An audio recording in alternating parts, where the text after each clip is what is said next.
De conversación fascinante, amplia cultura y trato fuera de serie, nuestra invitada de hoy nos hace recordar la presencia del expresidente de México, Adolfo López Mateos. Y qué mejor que sea ella, su única hija consanguínea, la que nos narre las anécdotas del increíble y verídico romance entre el expresidente de México y la señora Angelina Gutiérrez Sadur, con quien contrajo matrimonio contando con la aprobación del Papa Paulo VI. Hoy, por primera vez, y con desgarradora honestidad, Elena López Mateos nos habla de esa historia que por años ha causado chismes, difamaciones y falsedades. En esta conversación conoceremos quién fue realmente el papá del expresidente de México, pero conoceremos también en dónde se da origen la creación de esta obra literaria denominada como El Canto del Cisne, nombre que adquiere su libro por ser las últimas palabras expresadas por el expresidente Adolfo López Mateos a su querida esposa Angelina. Hoy con nosotros, Elena López Mateos. Muy querida Elena López Mateos, me da mucho gusto saludarte desde México hasta Francia y preguntarte, ¿y tú cómo estás? Yo estoy bendecida, la verdad, Julio. Estoy muy contenta y orgullosa de todo lo que está ocurriendo en mi vida últimamente.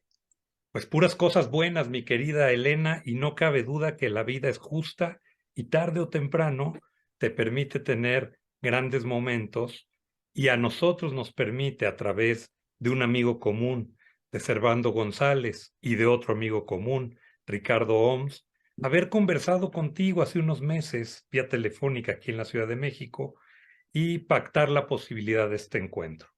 Un encuentro que me emociona y me emociona porque ni más ni menos, Elena, eres la hija consanguínea de el expresidente de México, Adolfo López Mateos. Un hombre, por cierto, muy querido en el país, un hombre de gran presencia, de gran oratoria, un hombre muy carismático.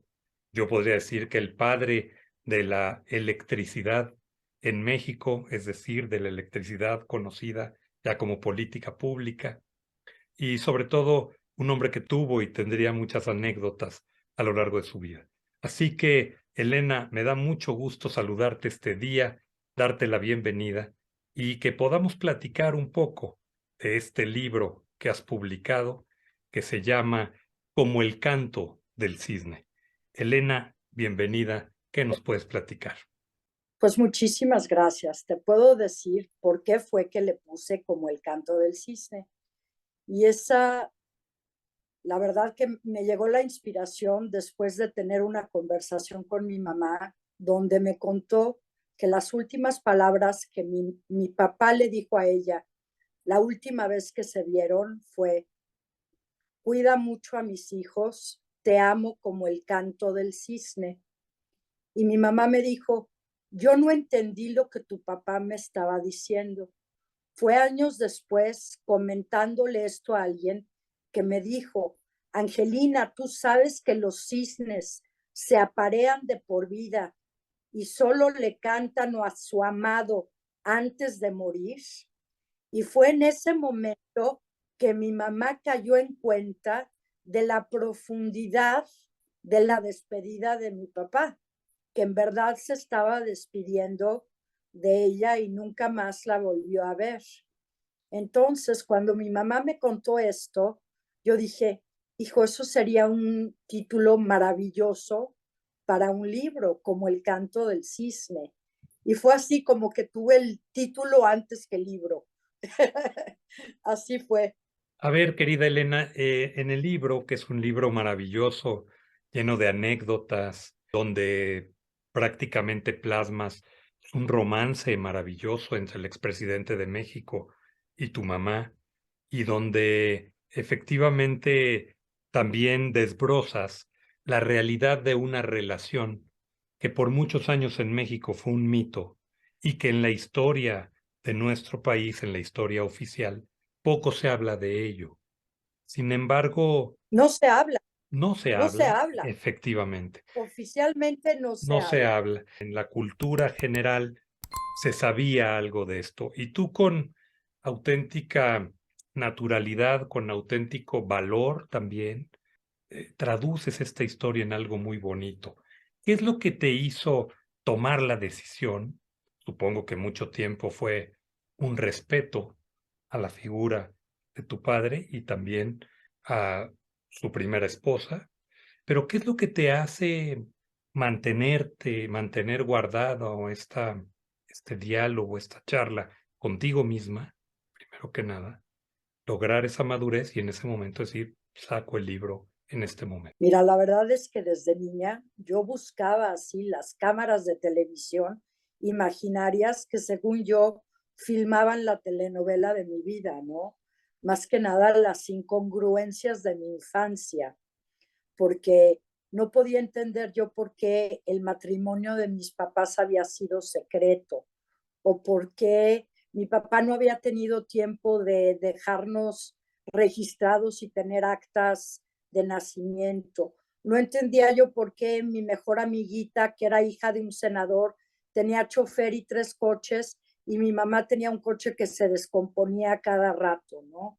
No entendía yo por qué cuando le conté a alguna amiguita en la primaria que mi papá había sido presidente y se había muerto, no me creyó y me dijo, córtalas, ya no quiero ser tu amiga, ¿no? Yo vivía en una realidad en donde las mentiras eran más fáciles que creer que la verdad de mi realidad, ¿no? Y todo esto se complicaba porque yo ahora sé que tengo una enfermedad mental, pero de niña sentía yo unos altibajos grandísimos que no me explicaba nada en mi niñez, como que fue muy feliz y muy triste a la vez. Me hizo falta mi papá muchísimo y nada de lo que me contaba la familia que había pasado me hacía entender cómo una persona tan magnífica y grandiosa y maravillosa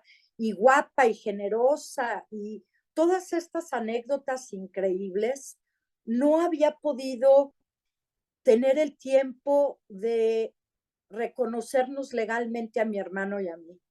Toda esta amalgama de sentimientos me parecían muy, pues me consumían, ¿no? Te lo puedo decir que me pesaban y me consumieron por mucho tiempo, mucho tiempo.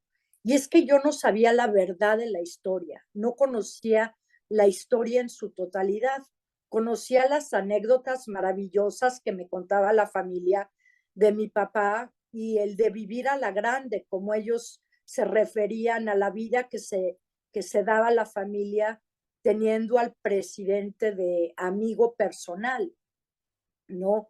Y esto a mí no me hacía sentido. Fue hasta hace pocos años, después de un diagnóstico de demencia senil de mi mamá, en donde yo noté que se le empezaban a olvidar mucho las cosas, que dije, tengo que empezar a grabar a mi mamá. Y no solo a grabarla, a decirle que me diga la verdad, porque mi mamá mantuvo en secreto su relación por años, por respeto, por pudor, por lo que quieras, no hablaba de ello. Y fue hasta, no sé, que tenía yo 50 y tantos años, que empecé muy amenamente con mi mamá, entre vinito y cigarrito, a decirle, la neta, ahora sí la neta, ¿no? ¿Cómo fue? Ya no quiero las historias grandielocuentes y magníficas de la familia, quiero tu relación con mi papá.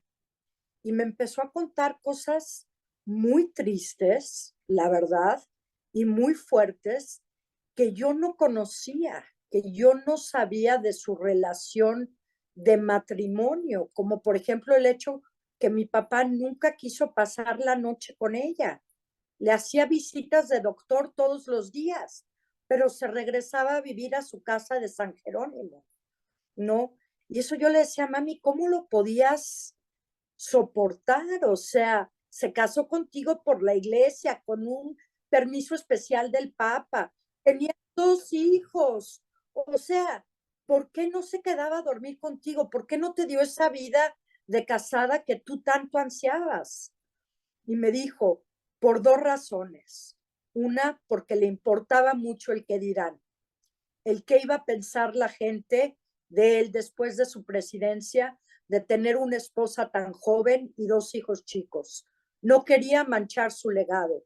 Y la otra cosa es que estaba desahuciado, tenía 7 aneurismas en la cabeza y no quería no quería tener el riesgo de que algo le pasara en la noche y enfrentar a mi mamá esa situación.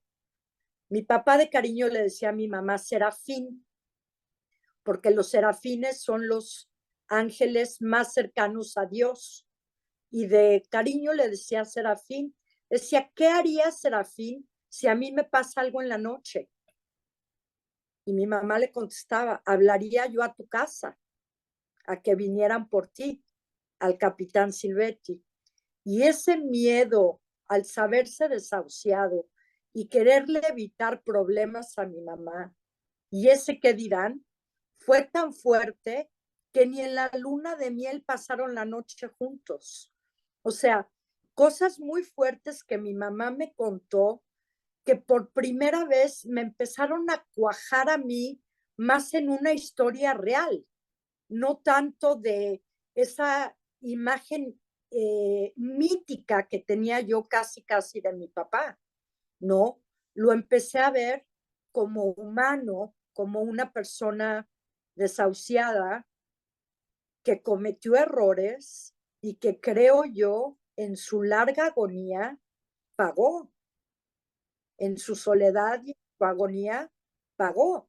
Tu mamá y tu papá se casan con una autorización del entonces Papa Pablo VI. Finalmente tenían un matrimonio reconocido por la Iglesia. Yo sé que ustedes son personas de profunda fe.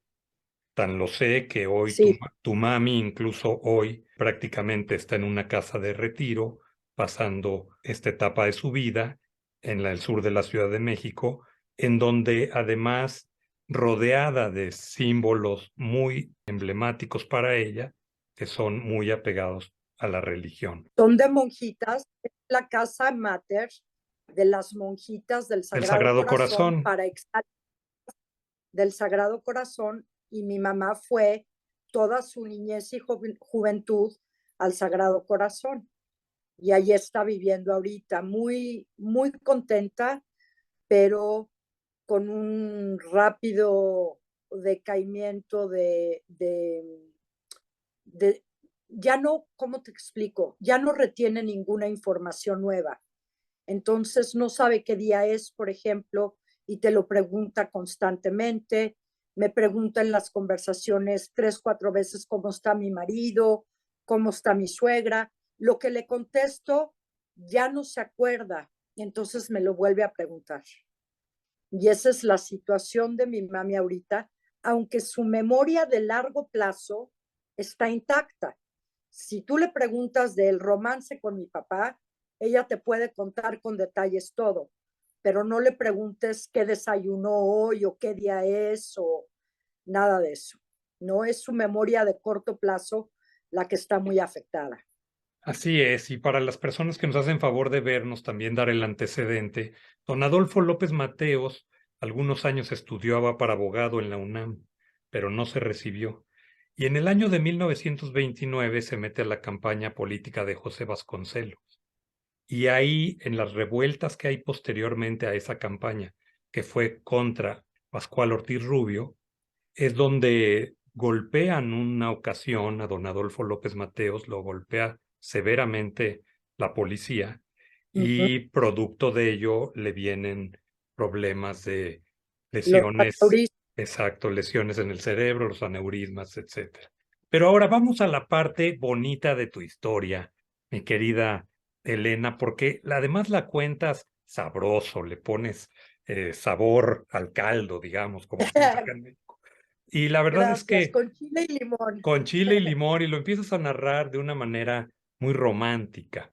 Aquella ocasión que esta jovencita, siendo tu mamá, por las calles de San Jerónimo, por ahí por el rumbo del cine de Linterna Mágica, para quienes nos ubican, o donde está la megabandera de San Jerónimo, que allá abajo incluso hubo una fuente, la Fuente de la Estrella, que esa fue, Está, está todavía. Fíjate, yo sigue ya la no, fuente. ya no sabía yo si sigue o no, Sigue la pero sigue fuente. la fuente ahí. Bueno, pues esa fuente es un homenaje al amor de tu papá para con tu mamá, si no estoy mal Así documentado. es. Mira, mi mamá conoció, Yo sé que ella toma un papelito y hace la osadía de nada más ni nada menos de parar el convoy presidencial, aprovechando muy lista ella de la existencia de un tope, pero bueno, así es. sabiendo que podría tener proximidad por la disminución de la velocidad del convoy, pero te dejo que nos platiques cómo fue eso. Efectivamente, estaba junto a una multitud de gente que sabía que el presidente iba a pasar por Avenida San Jerónimo a la inauguración de la Escuela Superior de Guerra. Era el 5 de febrero, Día de la Constitución de 1959. Y mi mamá y sus hermanas y unas amiguitas bajaron a 2 cuadras de su casa, Avenida San Jerónimo, a ver pasar al nuevo presidente. Y mi mamá, cuando supo que iba a pasar el presidente, se le hizo lo más fácil escribir en un papelito su teléfono y su nombre y parar al presidente para pedirle por la gente pobre de Puente Sierra, porque ella le daba doctrina a los niños pobres con sus hermanitas. Y efectivamente, cuando empezó a ver la comitiva presidencial, se paró junto al tope y dijo, aquí tiene que frenar el coche. El coche frenó y mi mamá corrió por atrás gritando, párese, señor presidente, párese, en nombre de Dios se lo pido. Y llegó a la ventana y un motociclista inmediatamente la trató de quitar. Mi papá bajó la ventana del coche y le dijo al motocicleta, déjela. Mi mamá temblando le dio el papelito y unas gladiolas que alguien le había dado y le dijo, señor presidente, ayúdenos. Y le dijo, ¿en qué la puedo servir? ¿En qué la puedo servir? Y mi mamá le dijo, hay mucha necesidad en esta área. Y le dijo, voy con prisa a una inauguración, pero le prometo que la voy a ayudar. Le pasó el número de teléfono de mi mamá, Humberto Romero, que era su secretario, y la comitiva se siguió. Y todos los alumnos de catecismo de mi mamá, bueno, armaban porras y viva la seño Gelín y qué barbaridad, ¿no? Mi abuelito se infartó de la osadía y atrevimiento de mi mamá, ¿no? Para mi abuelo fue, ¿cómo te atreves, escuincla? Tonta, ¿no? Pero mi mamá sintió en ese momento que mi papá en verdad la iba a ayudar. Y 3 días después recibió un telefonazo de Los Pinos diciéndole que se quedara al teléfono, que el presidente se iba a comunicar con ella. Y mi mamá empezó a rezar y dijo, si es tu voluntad, Dios mío, que nos ayude con los niños pobres, pues que así sea. Y si no, voy a tener una anécdota buenísima que contarle a mis hijos en el futuro, ¿no? De que paré al presidente y voy a hablar con él por teléfono. Y efectivamente, así fue como se conocieron. Y mi papá, 2 años después, cuando estaba construyendo la unidad de independencia, mandó construir la Fuente de la Estrella para conmemorar el lugar donde mi mamá lo había parado por primera vez y se convirtió en la estrella de su vida. Así es que la fuente de la glorieta de San Jerónimo existe por ese amor que mi papá le tuvo a mi mamá y está en pie hasta ahorita. Bueno, a ver, desde la frase que utiliza tu mamá, por el amor de Dios, le pido que se Sí. detenga. Pues yo también me hubiera detenido, claro que me hubiera detenido. Pero oye, pero hay un tema que me llama mucho la atención. Eh, Don Adolfo López Mateos era un presidente sumamente popular. Para las personas que nos ven, les recuerdo, era un presidente muy popular, iba a los toros, le gustaban los coches, un hombre muy elegante, te lo podías encontrar en los Era muy tacos. mujeriego, Claro, era bueno, muy guapo, coqueto y mujeriego, hasta eso, que conoció a mi mamá. eso dicen por Así ahí. es. También gran caminante, ¿no? Le gustaba caminar. Pues caminó hasta Guatemala. Hay anécdotas de que caminó hasta Guatemala. Con un grupo de Sí, sí, amigos caminó hasta Guatemala y Guatemala también hubo rumores en su vida de que él había nacido en Guatemala. Sin embargo, se debía a que en una etapa de su vida lo llevan de niño a vivir allá. Y nunca faltaron las maldades políticas cuando se postula para la presidencia, de algún creativo por ahí que para descalificarlo decía que no era mexicano, ¿no?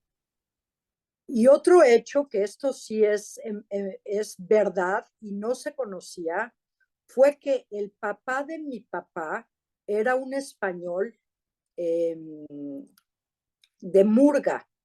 No era hijo, no era hijo de Mariano López, era hijo de Gonzalo de Murga, un español que vivía en el istmo de Tehuantepec, que tuvo dos hijos, mi papá y su hermana Esperanza, con mi abuela Elena. Don Mariano López había sido el esposo de mi abuela Elena y murió antes de que mi papá naciera. Sí, don Mariano O muere sea, en 1904 y tu papá en 1908. Por eso también era la no me confusión, ¿no? exactamente. Pero si se hubiera sabido que era hijo de español, no hubiera podido ser presidente. Ah, mira, qué interesante. Ese dato no, como dirían por acá, No lo conocía, ese no dato lo no te lo conocías. vengo manejando, como dicen por acá. Ajá, pues sí, hay un libro que explica todo esto muy bien, que se llama Un Quijote en México, y lo escribió una pariente mía, nieta de Gonzalo de Murga. Un Quijote en México, de Regina, se me va su nombre ahorita, pero es muy interesante porque ella es nieta de mi abuelo, o sea que somos parientas, era periodista y escribió ese libro diciendo, si se hubiera sabido del verdadero papá de López Mateos, nunca hubiera llegado a la presidencia, ¿no? Algo muy, muy interesante.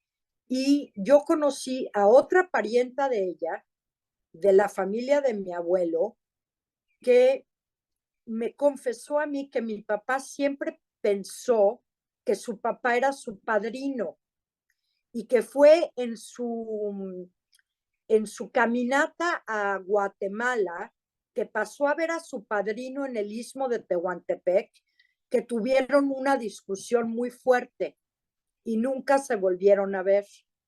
Yo creo que en esa discusión Gonzalo de Murga le confesó a mi papá que no era su padrino, sino su papá. Fíjate que hay confusiones en historiadores mexicanos, mi querida Elena, en la cual inclusive achacaban la paternidad de tu papá a otra persona ante la ausencia de ese dato histórico que me estás narrando aquí. Aprovecharé este programa para enmendarles la plana y recomendarles la lectura que tú amablemente hoy nos estás compartiendo. Sí, definitivamente. Yo tampoco lo sabía, pero después de la muerte de mi papá, ahora sí que mi mamá me dijo que fue algo rarísimo. Llegó un señor a nuestra casa vestido de gabardina en un día de lluvia y le entregó a mi mamá un sobre de Manila y le dijo, el licenciado López Mateos quería que usted tuviera estos papeles. Y se fue el señor, mi mamá nunca supo quién fue. Y entre esos papeles está el acta de defunción de Gonzalo de Murga, que era el verdadero papá de mi papá.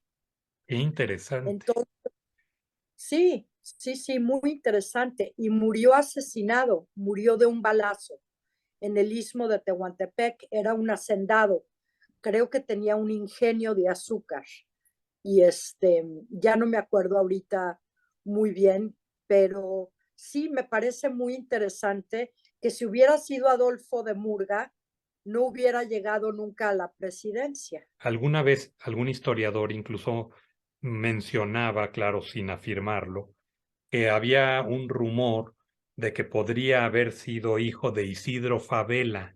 Isidro Fabela y tu papá fueron fórmula para el Senado, tu papá Uh -huh, senador suplente, y muchos años en uh -huh. México por ahí se rumoró ante la falta de coincidencia de las fechas, que pues no era posible que don Adolfo López Mateos fuera hijo de alguien que había muerto 4 años antes de don Mariano. Antes de su nacimiento. Exacto, pues Claro, claro. infinidad de rumores por todos lados y es increíble. Ahora que estoy empezando a promover mi libro, por ejemplo, en Instagram. Hoy me llegó el comentario de una señora que decía, ay, qué interesante, sí, voy a leer el, no, que me decía, ah, qué interesante, mi mamá me contó que cuando su papá estuvo enfermo, su mamá se vistió de enfermera para irlo a ver al hospital porque no la dejaban entrar. Y yo le contesté, gracias por tu comentario, no es cierto, o sea, eso nunca sucedió, ¿me entiendes? A mi mamá no la dejaron entrar y punto, nunca se vistió de enfermera, o sea, doña Eva nunca le permitió la entrada, pero existe hasta ahora, o sea, chismes, innuendos, mitos, eso escribí el libro, Como tampoco al sepelio le permiten entrar, ¿no? tampoco, Bueno, tampoco, les mandan decir que lo mejor es no acudir, ¿no? Porque no sí, serían bienvenidos, ¿no? exactamente. Sí, el entierro de mi papá lo vimos mi hermano, mi mamá y yo por televisión. Yo recuerdo eso, yo me recuerdo la impresión de que me decía mi mamá, tu papá ya está en esa caja, ya se quedó dormido para siempre. Y yo no lo podía creer porque yo tengo recuerdos de mi papá, aunque lo dejé de ver de año y medio, que es algo increíble, ¿no? Lo dejas de ver de año y medio, pero él muere cuando tú tenías 3 años, ¿no? 3 años, sí, pero estuvo pues meses en el hospital y luego como un año en su casa muy grave. Sí, Hay un tema importante también que yo cuando tú me dices, pues me animo a escribir este libro y es el primero y tal, hermana, te puedes dedicar a ello, ¿eh? Lo hiciste magistralmente. gracias. ¿Sabes? Creo que esto le heredé a mi papá, el amor a las palabras, tanto escritas como en la lectura. Tu léxico, tu papá era un gran orador, yo creo de los mejores oradores que ha tenido México en la época Sí, contemporánea. Gran orador, sí, magistral. Su sí. lenguaje corporal era exacto, su gallardía, su presencia, conectaba con las personas de una manera natural. Vamos, pues, galanazo, en fin, pero la oratoria impecable. Y tú en el libro se nota tu formación, tu conocimiento de la lectura, lo plasmas a través de cómo escribes y utilizas el lenguaje de una manera muy, muy bonita. Eso me da mucho Pues gusto. muchísimas gracias. Pero además Eso sí creo que se lo heredé a mi papá, y sé de una definitivamente. anécdota, sé de una anécdota que te lleva a tu mamá a conocer a Gabriel García Márquez. Wow, sí. Tenía yo como 20. Y que tú le dices con tu joven corazón, siendo una fan de la lectura de Gabriel García Márquez, le dices con un corazón sano que por qué no hacía la historia de la relación de tus papás. Bueno, lo que pasa es que anteriormente, Él ya lo había anteriormente, propuesto, ¿no? Gabriel quería, sí, quería escribir la historia de mi mamá y mi mamá le dijo que no. Y después, a los años, no sé, X años, gana el premio Nobel y yo la verdad quería así como cortarme las venas. Decía, mamá, ¿cómo dejaste de ir esta oportunidad magnífica? Acaba de ganar el premio Nobel, ¿no? O sea, ¿qué pasó? Y me decía mi mamá, no, por respeto a doña Eva, mi historia no se va a contar. Podría haber Y cuando me sido el lleva, amor en tiempos de cólera. cuando me lleva a conocerlo, yo le digo, por favor, Gabriel, escribe la historia de mis papás. Me dijo, no, yo tenía ganas de escribir una historia de amor y escribí el amor en los tiempos del cólera. Precisamente, la historia de tus papás te toca a ti contarla, sobre todo si me dices que te encanta escribir. Y yo le decía, pero soy disléxica, o sea, tengo malísima ortografía. Me dijo, a mí también me la corrigen. Eso que nunca te detenga. Cuando la historia esté lista para salir, lo importante es que seas honesta y la historia se escribe sola. Me llevó como 35 años, pero bueno, tenía toda la razón.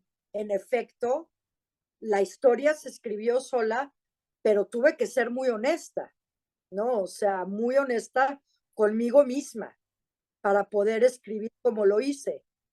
Y te tuvieron que poner un estate quieto a través de un pie fracturado para tenerte quieta y ponerte a escribir, porque si no Sí, te hubieras tardado otros eso 35.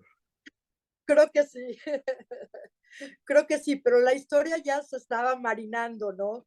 Desde mi infancia yo quería contar mi historia y más que nada quería ser creída, ¿no? O sea, por más rara e improbable que sucediera o se escuchara, yo quería ser creída.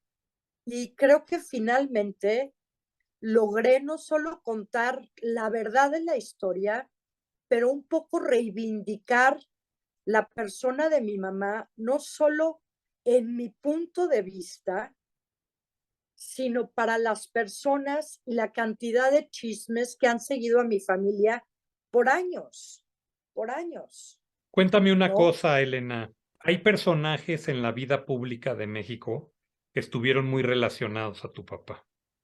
Uno de ellos, su jefe de ayudantes en ese momento, Arévalo Gardoqui, posteriormente el general Arévalo Gardoqui, que fue secretario de la Defensa y que Así es. además vuelve a tenderles la mano a través de una búsqueda que tú haces. ¿Estoy en lo correcto? Sí, estás absolutamente en lo correcto. Nosotros cuando nos fuimos a vivir a San Diego, pues tuvimos un problema económico muy fuerte porque mi mamá perdió ahora sí que todo el dinero que tenía en un fraude que afectó a miles de personas en California y nos quedamos de repente sin nada, con necesidad de vender casa, coche, cuadros, muebles, todo, ¿no? Y una vez más, mi realidad me parecía de telenovela. Estábamos de indocumentados trabajando mi mamá, mi hermano y yo como ilegales, en sueldo mínimo. Y yo decía, ¿cómo es que soy la hija del expresidente más querido de México y estoy como indocumentada a sueldo mínimo y no tengo ni dónde vivir, ni dónde ir a la universidad? Entonces le dije, mamá, debe de haber alguien en México que todavía le deba algún favor a mi papá y esté en una posición de ayudarnos. Y después de pensarlo un rato me dijo, pues la única persona que se me ocurre es el general Arévalo Gardoqui, que fue ayudante de tu papá y que ahora es secretario de la defensa. Y le hablé por teléfono y fue la primera vez que dije de parte de Elena López Mateos, no López Gutiérrez. Y me contestó. Y desde ese entonces dije, me aferro a ese apellido porque me abre puertas, porque me da orgullo y porque me lo negaron. Así es que para chingarlo, me lo pongo. Y así fue. Desde entonces me convertí en Elena López Mateos. El secretario de la defensa me contestó el teléfono súper sorprendido. O sea, le caía así como que de Venus, ¿no? Y le dije, lo quiero conocer. Y me dijo, ven a verme a la Secretaría de la Defensa. Y cuando lo conocí, ese día que lo conocí, me presentó al que era gobernador del Estado de México, Alfredo del Mazo. Y los dos se comprometieron a ayudarnos a mi mamá, a mi hermano y a mí. Y fue algo muy bonito. Alfredo Y del después Mazo, de papá del actual papá gobernador del Alfredo, saliente del Estado de México. Ujú. exactamente. Hay una anécdota padre ahí porque sé que creo que don Alfredo los lleva a visitar el museo de tu papá, museo que está, tengo entendido, en En Atizapán. Atizapán de Zaragoza, Así que es. ahora se llama Ciudad López Mateos. Y además ahí está, en ese museo, el smoking que usara tu papá para recibir a Charles de Gaulle, al presidente de Francia, cuyo botón, uno de los botones de ese saco, de ese smoking, se desprendió y fue bordado o Ajá. tejido o vuelto a instalar o cosido, surcido por tu mamá. ¿Es cierto? De veras. Y se nota que está pésimo, Pues se nota el hilito porque diferente. mi mamá muy doméstica, no, no te creas que es. Se nota un remiendo artístico, pero con total cariño. digámoslo de esa manera. Pero Pues fue la es primera, cierto eso, ¿no? sí, y fue la primera vez. Yo no fui a ese museo porque estaba viviendo en Cancún, pero mi hermano y mi mamá fueron.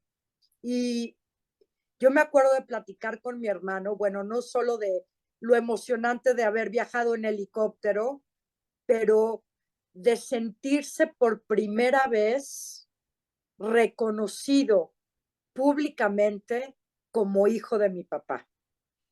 Ese, ese reconocimiento que mi papá nos negó y que nos vinieron a dar sus amigos, fue algo tan especial, maravilloso y curativo que no te puedo ni decir. ¿Hay alguien de ellos con los que todavía mantengas relación? Algunas personas, pues ya digo, el tiempo va pasando, cada vez la Para distancia es nada, mayor, ¿no? no, no, para nada. Y tengo muchísimos años de no vivir en México. Entonces, cuando estuve yendo a la universidad en México, que el general Arévalo era mi padrino de facto, por así decirlo, me conectó con varias personas que habían ayudado a mi papá. Me presentó a Justo Sierra, por ejemplo, me presentó a su jefe de ayudante, haz de cuenta que a su mayordomo, por así decirlo, ¿no? Que trabajaba con él en la casa y que lo ayudaba a vestirse.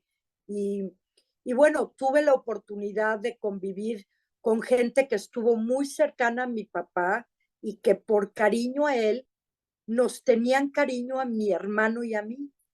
Uno de ellos fue el capitán Silvetti, que era el chofer de mi papá y pues como su guarura personal, ¿no? Y él tuvo un motel en Acapulco, el Motel Acapulco, y nos invitaba a mi hermano y a mí a pasar fines de semana y nos platicaba muchísimas anécdotas de mi papá, ¿no? Y para nosotros era como ir a ver al tío Silvetti, ¿no? Porque nos decía que le dijéramos capitán. Entonces, el tío capitán era, pues era muy importante en nuestra niñez, porque como crecimos sin papá, no puedo hablar por mi hermano, pero sí te puedo yo decir que para mí esa ausencia de mi papá me daba un hambre terrible de conocerlo a través de las anécdotas de otras personas. El problema de las anécdotas de mi papá es que todas son magníficas, maravillosas.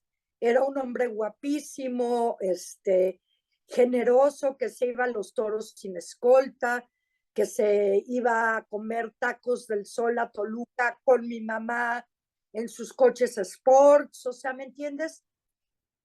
Me formé una idea de veras mitológica de mi papá.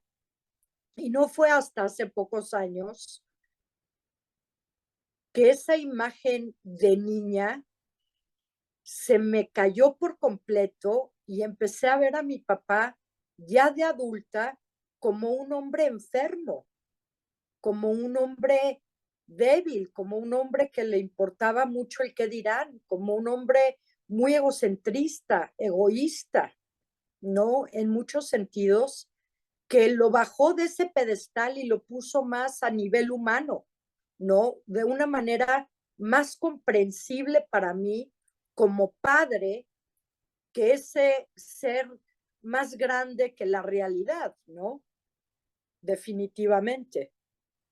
Elena, para llegar a escribir este libro, has pasado por un proceso en el cual has tenido que sanar cicatrices, perdonar abandonos, trabajar en ti misma en el perdón, enfrentar realidades, combatir sentimientos, te diagnostican bipolaridad y con ello también entiendes la montaña rusa de tus emociones. No nada más lo aprendes, sino que ejerces una voluntad propia de vivir con ello y de resolver tu vida y ser a primer contacto una persona entrañable, cariñosa, divertida, culta. Todas estas cosas, ¿cómo lo logras sortear? Gracias, Julio, ya me lo voy a creer, ya, ya no me sigas diciendo.